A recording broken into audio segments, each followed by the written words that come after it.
Irmãos, eu na verdade preparei muitas coisas, eu não vou ter muito tempo de falar, mas eu ainda quero mostrar uns versículos aqui em Efésios 4. Vamos abrir ainda a nossa Bíblia em Efésios 4? Ó Senhor Jesus. Efésios 4, versículo 10, que diz: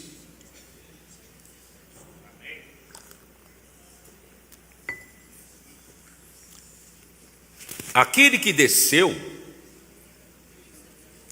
é também o mesmo que subiu acima de todos os céus para encher todas as coisas. Esse conceito que já está na Bíblia, irmãos, os cristãos não têm. Os cristãos não assimilaram esse conceito.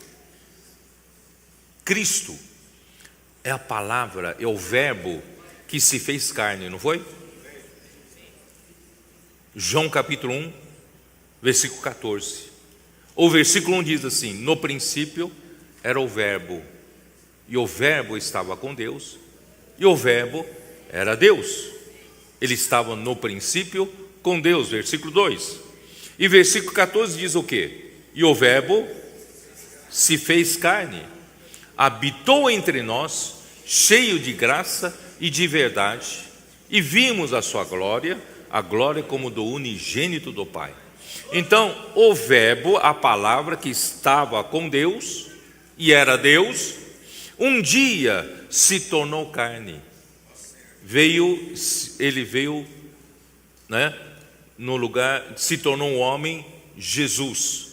Então, a própria palavra que estava na eternidade com Deus, que é próprio Deus, e veio aqui na terra se tornando um homem. Ele desceu do céu, veio aqui se tornando um homem. E como homem, ele precisava ir à cruz e morrer, por causa dos pecados do homem, para nos resgatar de volta para Deus.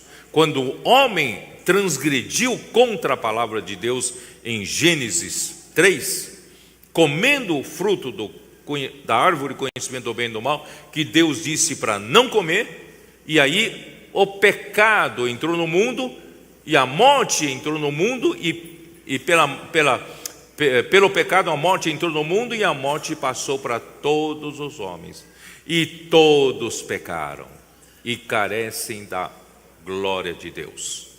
Essa é a triste história do ser humano.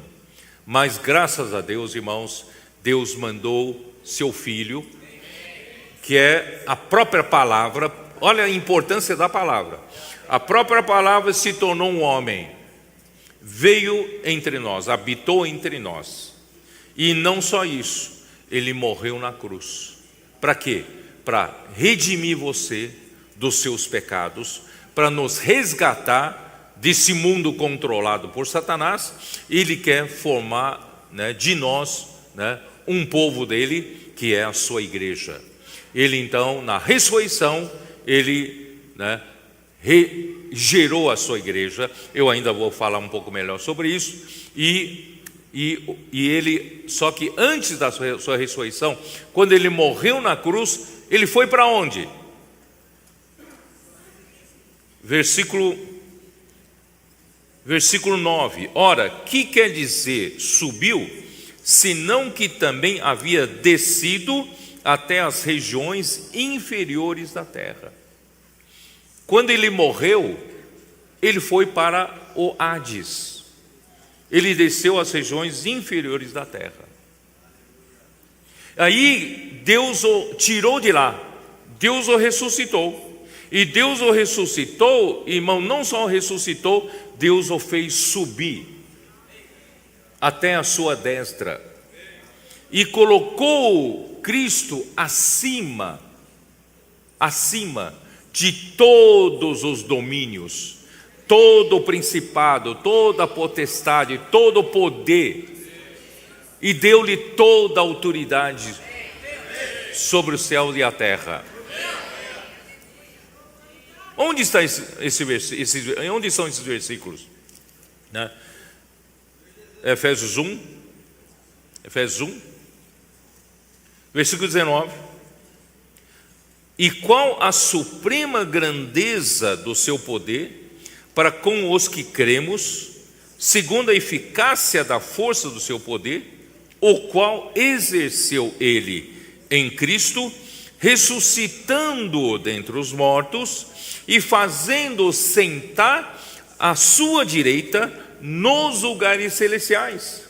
Deus não só o tirou lá das regiões inferiores da terra, Deus o ressuscitou e Deus o ascendeu, levou lá em cima. Onde ele levou? Levou acima de todos os céus. E o fez sentar-se à destra de Deus nos lugares celestiais. Onde são esses lugares celestiais? Versículo 21. Acima de todo principado e potestade e poder e domínio e de todo nome que se possa referir, não só no presente século, mas também no vindouro.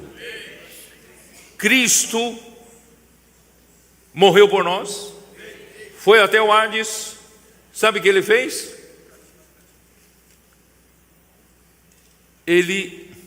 Vou ler aqui para vocês, senão vocês não vão acreditar. Versículo 8 diz assim: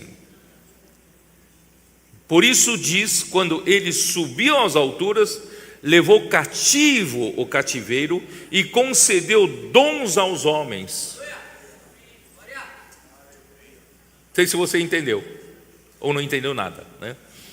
Quando Cristo morreu por nós na cruz, ele morreu e desceu ao Hades, nas regiões inferiores da terra. Irmãos, espiritualmente, figuradamente falando, todos nós, na queda de Adão, todos nós viramos cativos de Satanás. Somos cativos do pecado. Nós estamos debaixo de um controle, né? De um governo, de um império das trevas. E nós estamos debaixo de uma escravidão do pecado. Irmão, todos os homens são escravos do pecado, ou não são? Ninguém está livre. Todos os homens estão escravos, somos escravos do pecado e está na morte. Porque quando entrou o pecado, entrou a morte também, e a morte passou para todos os homens. Irmão, nós todos éramos cativos, né, desse cativeiro do pecado.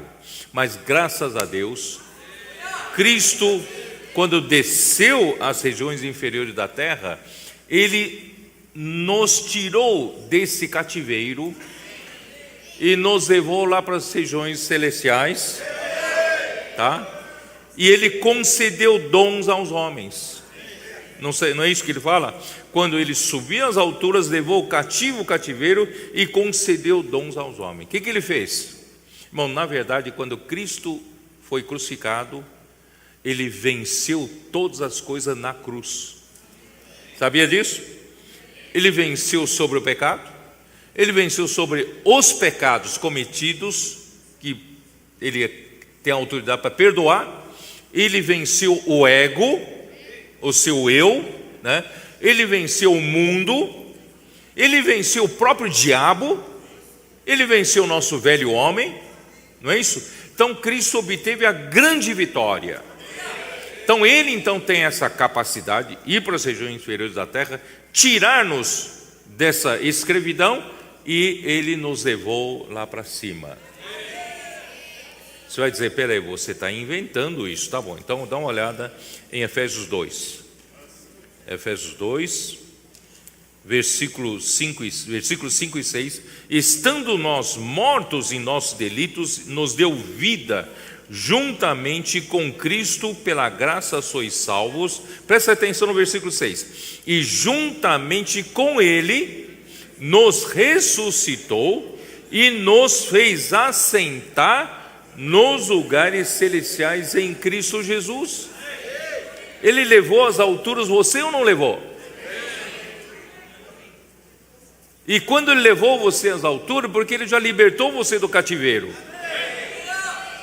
E ele concedeu dons aos homens. E quem são esses dons aos homens? Ele concedeu o quê? Homens para a edificação da igreja.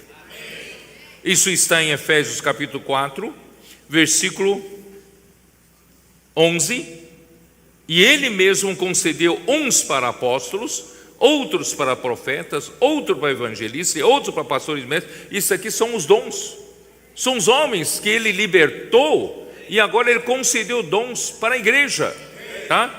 E com vistas ao aperfeiçoamento dos santos para a obra do ministério, para quê? Para a edificação do corpo de Cristo.